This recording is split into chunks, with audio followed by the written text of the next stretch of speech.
Welcome to this episode of the weekly News Roundup. Days after Israel's operation to free 4 of its citizens from central Gaza, more details are emerging of how Saturday's rescue mission unfolded and of the hostages' 8 months in captivity. The Hamas-run health ministry says at least 274 Palestinians were killed and almost 700 injured in the assault. Israeli special forces freed female hostage Noah Argamani using the element of surprise. But another team, which had freed 3 male hostages, 40-year-old Shlomi Ziv, 27-year-old Andrei Kozlov, and 21-year-old Almog Meir, came under attack, prompting the Israeli military to launch massive airstrikes on crowded nearby streets as covering fire, killing scores of Palestinians. Argamani's captivity became an international headline after her kidnapping video went viral. Harrowing footage of her being taken into Gaza on the back of a motorcycle, pleading for her life and reaching desperately towards her boyfriend being marched alongside her on foot circulated across the globe. Her boyfriend, Avinathan Or, was also seen being manhandled by the Hamas group. After weeks of meticulous planning and acting on intelligence, the green light for the operation, dubbed Seeds of Summer, was given by Israel's War Cabinet last Thursday evening. We bring you this report. Around 10 local time on Saturday morning and in broad daylight, 2 teams of Israeli special forces, some disguised as Palestinians, crossed into Gaza. It's thought they were traveling in at least 1 truck and in civilian cars. The targets were 2 residential apartments a few hundred meters apart. The Israel Defense Forces says the operation to free 25-year-old Noah Argamani went smoothly as special forces took her captors by surprise and quickly killed the guards. The IDF says the simultaneous operation to free Shlomi Ziv, 40, Andrei Kozlov, 27, and Almog Meir, 21, from the second apartment was more challenging, as by this time the element of surprise had been lost. The Israeli military said they have more information on the family that were holding the 3 men hostage. They said that the initial evidence showed the Israeli special forces used a ladder to enter the family home of Dr. Ahmed Al-Jamal. His 36-year-old son Abdullah Al-Jamal is a one-time freelance journalist who had also worked for Hamas as a spokesperson. The IDF's chief spokesperson, Rear Admiral Daniel Hagari, who was able to watch and listen to the operation unfold live via video link, says the codename for the hostages was Diamonds. He described hearing with relief the words, "The diamonds are in our hands," signaling the 3 hostages had been freed. But it was getting the 3 male hostages out of Gaza where things began to go wrong. By now, the IDF says their forces were coming under heavy fire from Palestinian fighters. It's reported that at least one of the vehicles that they were living in broke down. The Israeli military decided to send in more support, attacking from the air, from the sea, and on the ground with massive force. Media agencies said Noah Argamani has told her family she was moved between several different apartments during 8 months of captivity but was not held in tunnels. Harrowing footage of her being taken into Gaza on the back of a motorcycle, pleading for her life and reaching desperately toward her boyfriend being marched alongside her on foot, circulated across the globe. Hours after being rescued from 8 months of captivity at the hands of Hamas in Gaza, freed hostage Noah Argamani arrived at a hospital in Tel Aviv to see her mother Liora, who is admitted there. Liora is suffering from terminal cancer. When Noah was taken hostage, Liora had appealed to Hamas to let them see her daughter one last time, since she was already diagnosed with terminal cancer. Shalom, ani Liora.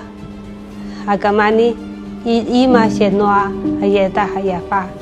She nihtapa be civil obetefe. Adaya the Hamas the Aza. Ani hola the Satan akshaw. Satan the moi. Ani know that. kama semani shali. Ani losa discord sheli lo de noa sheli. Bye bye. Ani kola nasi bye ve slava dong.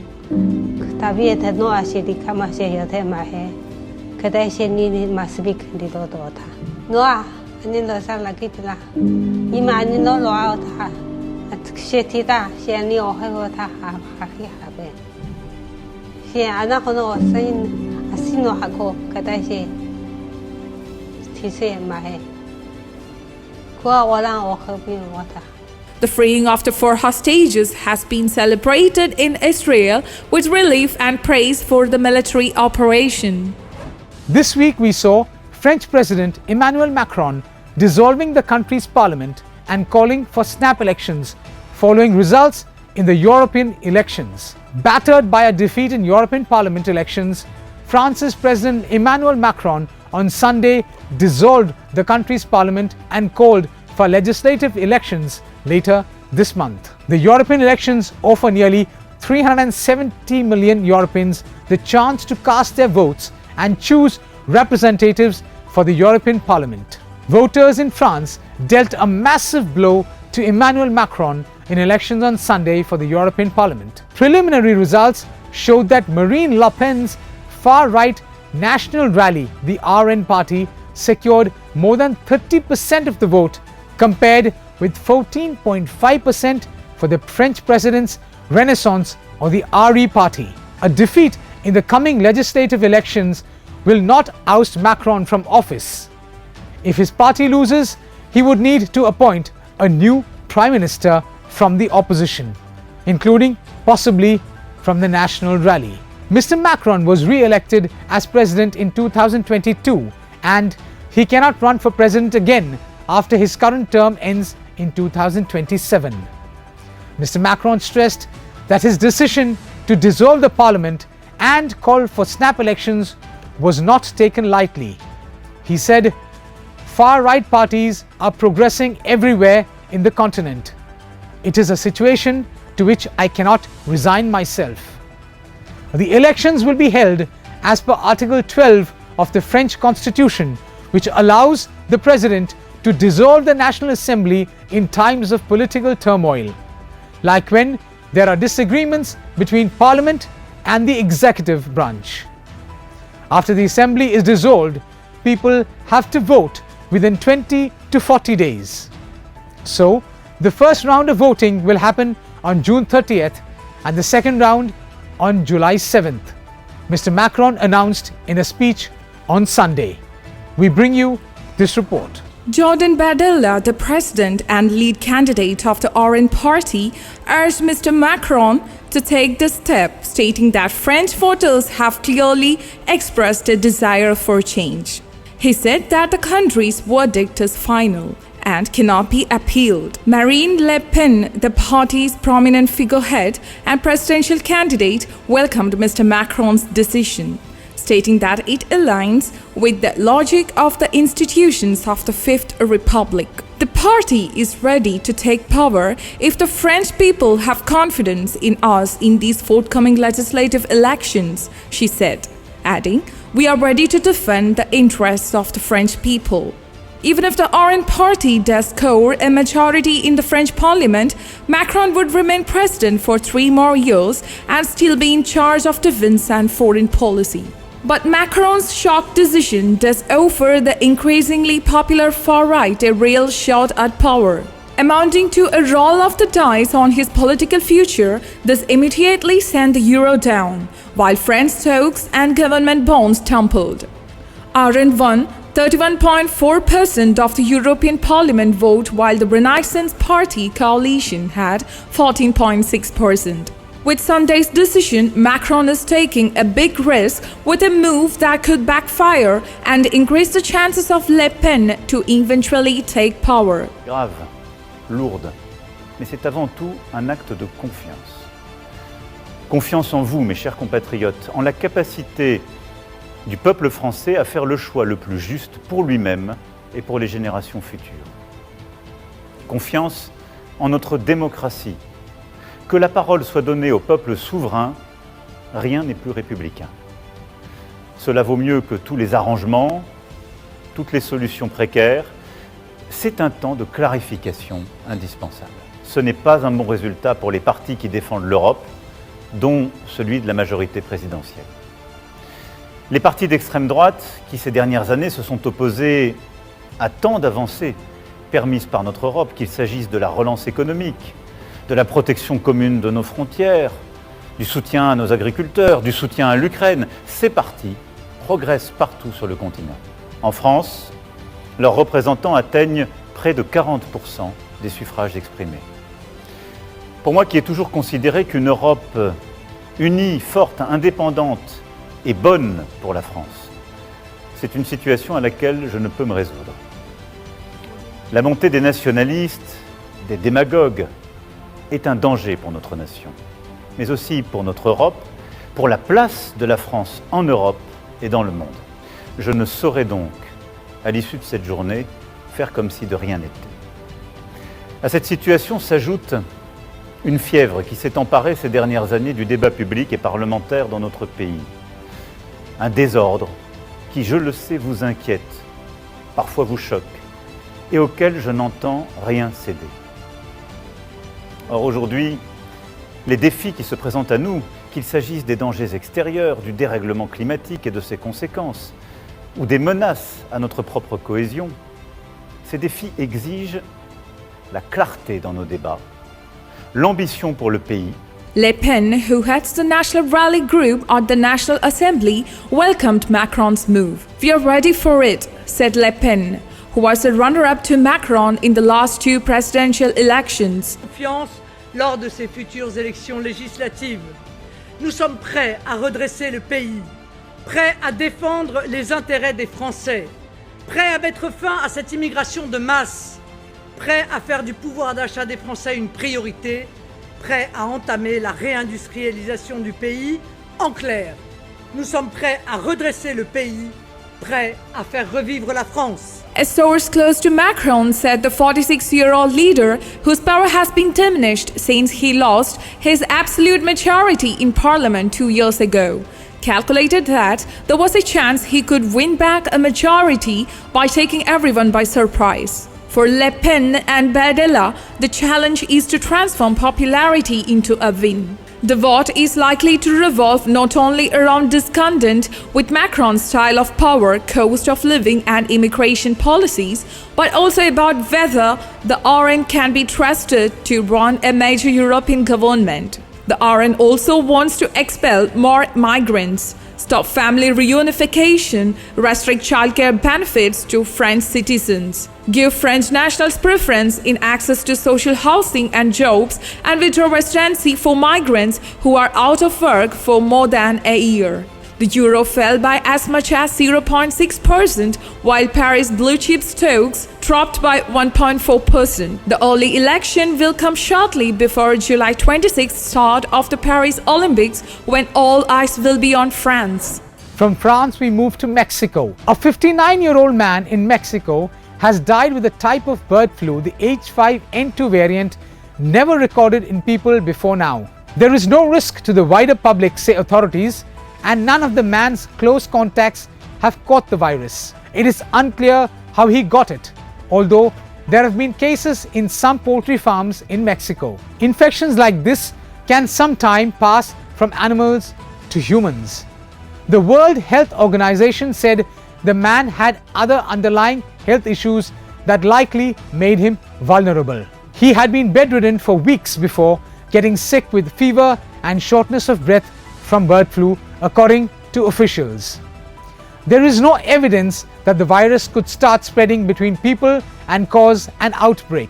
This is the first laboratory confirmed human case of infection with a H5N2 virus worldwide, and the first avian H5 virus reported in a person in Mexico, the WHO said. The World Health Organization and other authorities monitor strains of virus like this one that could have the potential to mutate and become a threat. We bring you this report.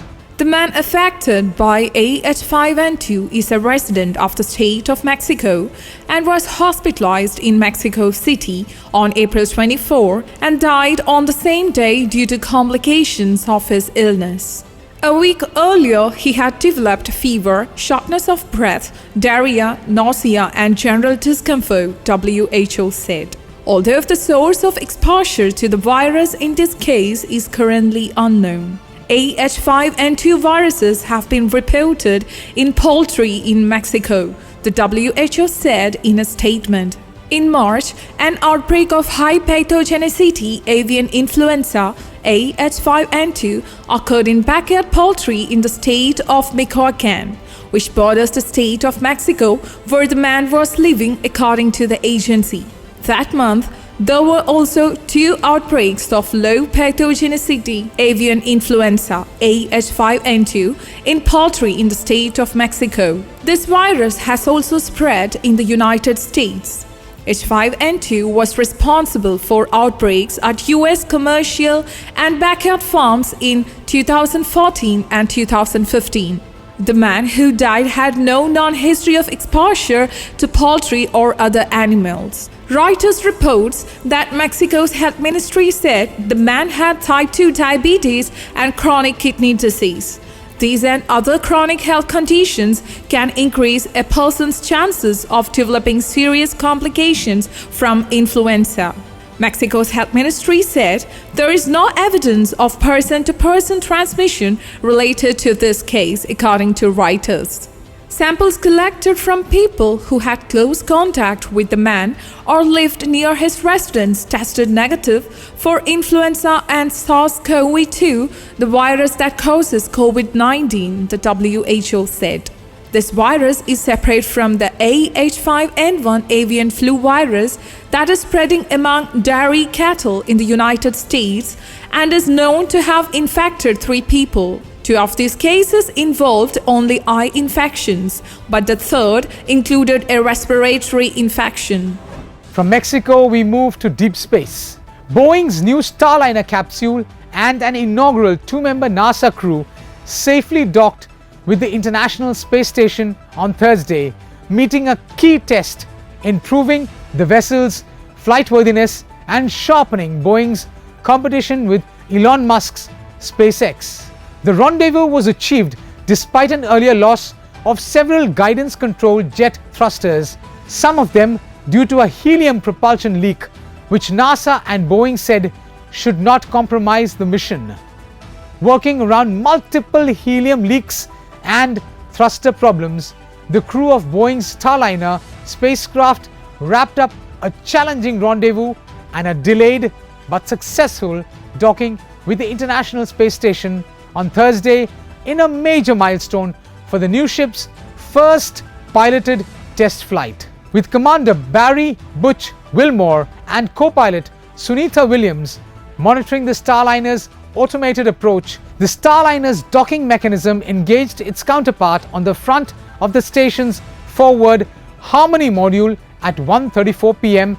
Eastern Daylight Time, the EDT, as the 2 spacecraft were sailing 260 miles above the Indian Ocean.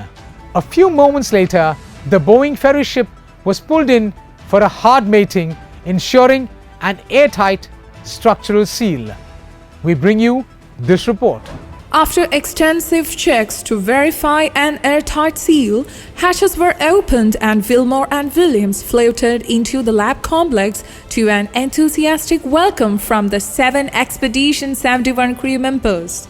Cosmonauts Oleg Konenko, Nikolai Chubb, and Alexander Krebenkin, along with NASA astronauts Matthew Dominic, Michael Barat, Janet Epps, and Tracy Dyson. "I'm not sure we could have gotten a better welcome," Wilmore said, smiling proudly. "We had music, we had dancing, it was great. What a wonderful place to be. I just want to say a big thanks to family and friends who have lived this for a long time," Williams said amid laughter. "And I think you are glad we are not with you anymore. We are just happy as can be to be up in space." Wilmore and Williams planned to spend about a week aboard the outpost before returning to Earth aboard the Starliner. Running years behind schedule after multiple problems that caused Boeing some $1.4 billion to correct, the Starliner was finally launched Wednesday with a known helium leak in the system used to pressurize the spacecraft's propulsion system. The launch had been delayed a month, in part because of work to confirm the ship could safely be launched with the leak as is. After reaching orbit, 2 more helium leaks developed that prompted flight controllers to close valves leading to the affected manifolds while they analyzed leak rates and potential workarounds. Closing the manifolds took down 6 of 28 reaction control system jets and 3 of 20 more powerful OMAC thrusters. Kicking off the final stages of the rendezvous, the 2 leaking manifolds discovered Wednesday were reopened to provide the helium pressure needed to operate all the spacecraft's available thrusters as needed.